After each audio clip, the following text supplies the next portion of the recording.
I first met my guest today in the late 1990s, at the very beginning of the convergence of advertising and the internet. A quarter of a century later, I'm eager to discover how he has shaped an independent career that continues to champion the fusion of technology and creativity, as well as help ambitious founders and companies, big and small, tell their unique stories to the world. Hey, look who it is. Shib. Mr. Alexandrou. How are you, mate? I'm good, man. How are you? I'm good. I'm keen for this chat.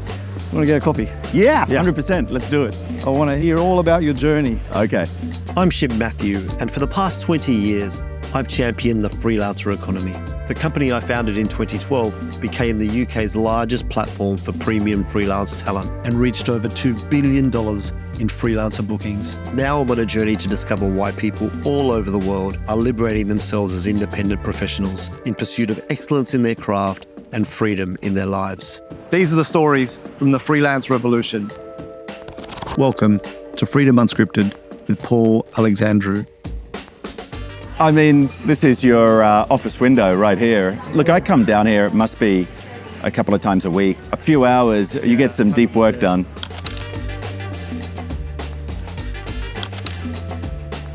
Yeah. Yes. Cappuccino. Thanks a lot. Thank you very much. Awesome. Thank you so much. I don't think I can start the conversation with you and me without alluding to our career highlight of being part of the team that delivered Australia's very first Cyberline at Cannes for Diet Coke. Yes. That seems like a long time ago. It was. 2000, 2001? It was indeed, yeah. It was almost a quarter of a century ago, if you can believe it. No, I don't want to think about all that. Most sort of, epic romances either begin with some kind of epic tragedy or epic victory. I mean, I like the fact that you describe it as an epic romance. It is. I think it is a bromance. Nothing connects people like tragedy and sort of epic wins. I mean, we kind of had both in our career. That's very true, actually. We both had a very, spotted career and deeply non-linear as well, I would say. There are so many different ways to do virtually anything. Yeah. And I think one of the challenges is knowing where to start. Yeah. I'm not sure I ever wanted to be an architect, but the thing that I really loved about doing a degree was just really getting under the skin of the creative process. That takes real thought and contemplation, creative contemplation, that I've then since applied into everything I've done.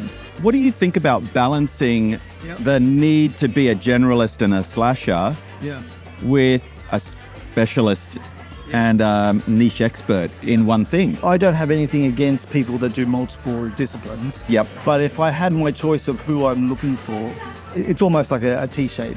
They have one very specific niche or specialty that you will back them 100% on. Yeah. But they also understand a lot of the adjacent skills that help bring their core focus to the fore.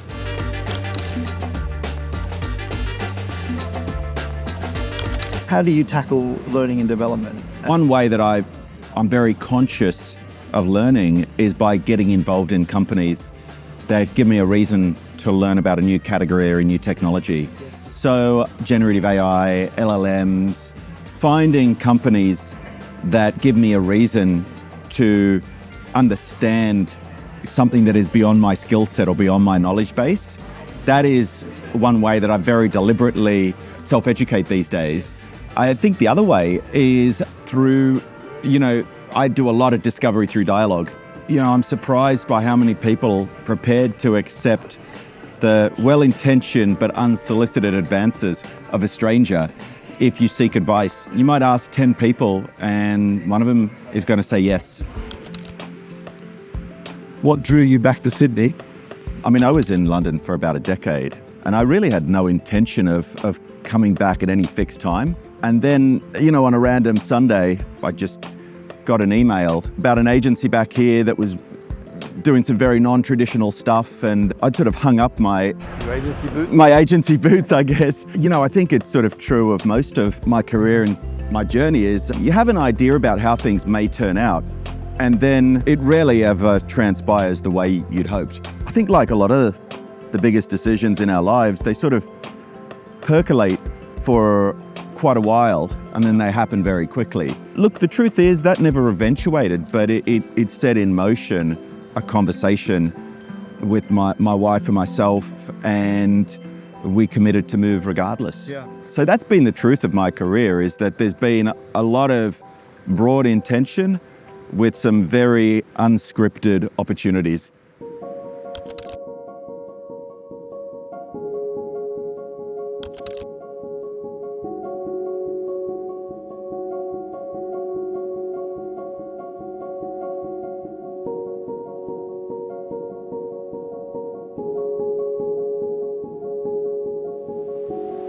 You know, when I was a kid, my brother was a mad fisherman. I'm talking obsessed. We found ourselves on this jetty one day. It was just the two of us. I would have been about 8 at the time.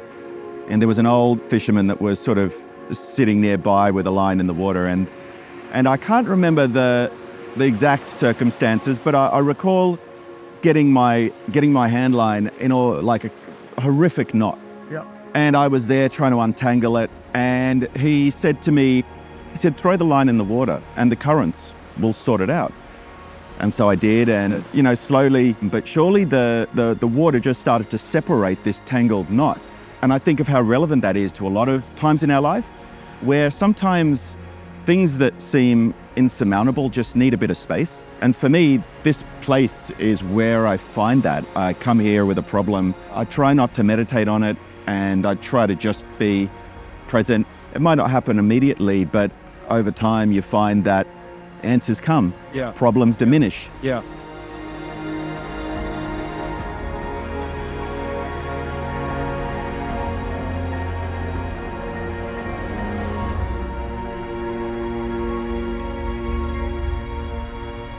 You know, it's up to me to design my life and my work around the things that I valued, as opposed to designing my life to service the work or the job that I had. When you get clarity on that, then it reframes the opportunities that you pursue.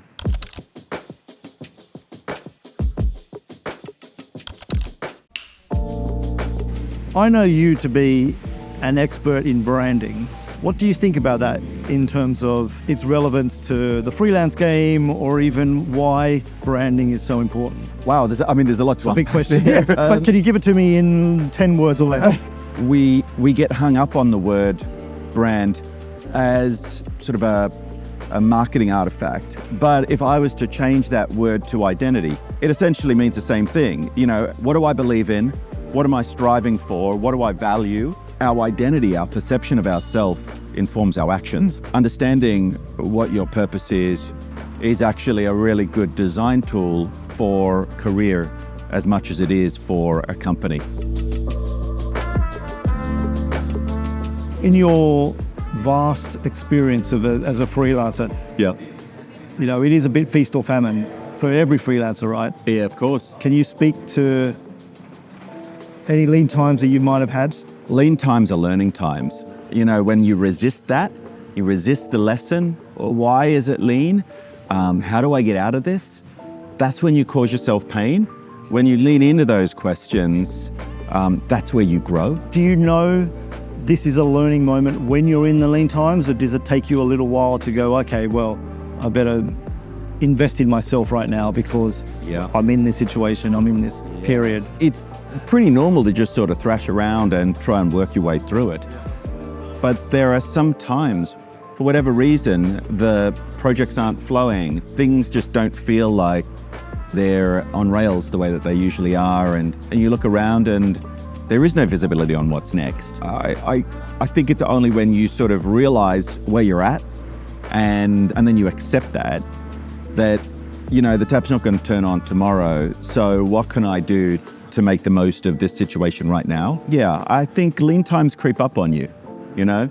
You just sort of find yourself in the middle of them. They don't sort of come and declare themselves. But I'm assuming you've had lean times as well, certainly as a founder. Absolutely, and I think as a founder, you run the full gamut of emotions, right? The euphoric highs and the absolute depressing lows, mainly because you've got a lot on your shoulders. You're not only trying to build a company, but you also have a lot of people's livelihoods and careers as your responsibility. You've got to be able to help them achieve their goals personally in conjunction with you building a business. And I think that becomes very stressful. Just like you said, in those lean times, what are you doing to educate yourself so that when you do come out of those lean times, then you're almost fully equipped, or you're better equipped to attack the next period of that startup journey. The journey of building a company, it is as much an exercise and a journey in self and self-development as it is a journey in entrepreneurialism and commercial growth. Yes. And I don't think you can ever divorce the two, can you? But I think that just makes for a more interesting journey.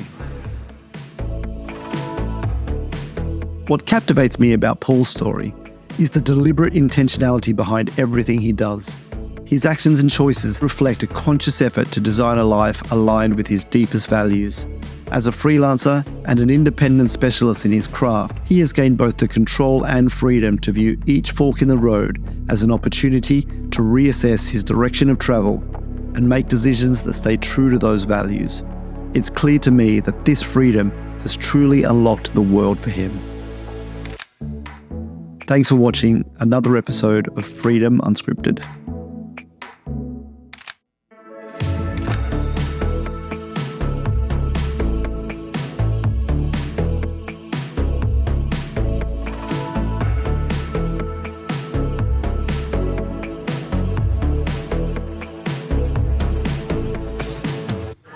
It is a bit of a t-shirt. Hello, Iggy. That's enough out of you. Does he need some water? He's just bored. He wants some attention, don't you, buddy?